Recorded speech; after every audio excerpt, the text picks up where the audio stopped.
Have you recently brought home one of these, or this, or maybe these? The Kids Post. Hi, welcome back to the Kids Post channel. Are you in the early stages of puppy chaos in your house? Don't go anywhere. We have vet, television star and author Dr. Lisa here with us, and she's going to give you some great tips on caring properly for these guys and ensuring our kids understand the responsibility of having pets and don't just see them as playthings. What are the most important do's and don'ts when it comes to having children and puppies? It's really important that we teach our kids how to behave responsibly around our dogs.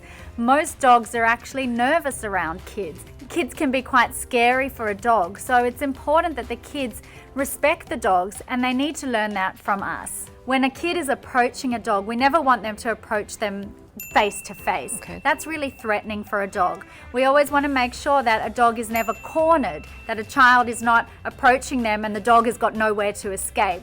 If the dog has an out, somewhere to escape, then it's going to make the dog feel less threatened and result in a safer outcome for the child as well. Kids must never be left with dogs unsupervised because we don't trust our children and we don't trust the dog. We really need to make sure that the dog is never feeling threatened, and we need to teach our child how to behave around the dog. The other reason why it's important to watch our kids around the dogs is that there are things that are toxic to our dogs that kids can be giving them without us knowing. So we need to firstly supervise what sort of foods and what sort of items we have in our house, make sure they're not toxic to dogs, and then watch the kids to make sure that they're not giving the dogs things that they shouldn't. Getting the children involved in training the dog, so asking the dog to sit, the child gives the dog a treat. The dog will gradually learn that good things come from the child.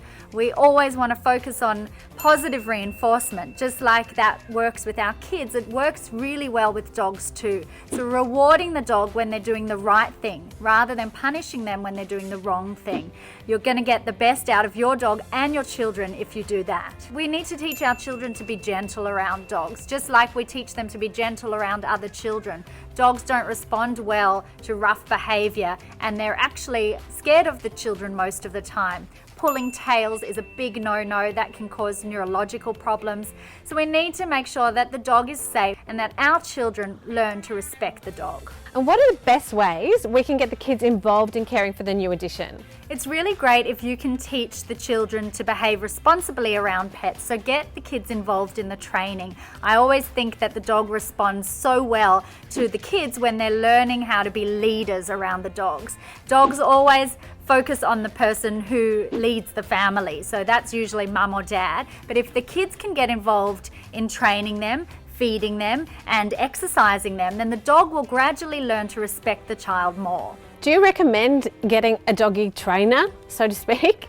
You can never do too much training. So if you're not comfortable with training your dog yourself, then get a trainer in. Speak to your local vet, speak to professionals, and get the help early. It's a long process and you need to be consistent. Just like you are with your children, dogs respond to positive reinforcement and consistency. Great, thanks Dr. Lisa. Definitely a lot of work involved in caring for your canine properly, but they are absolutely worth it. For more great tips, check out Dr. Lisa's new book, My First Puppy, which is available now in all good bookshops and online at Booktopia. You can also visit our channel to see more episodes with Dr. Lisa. Thanks for watching.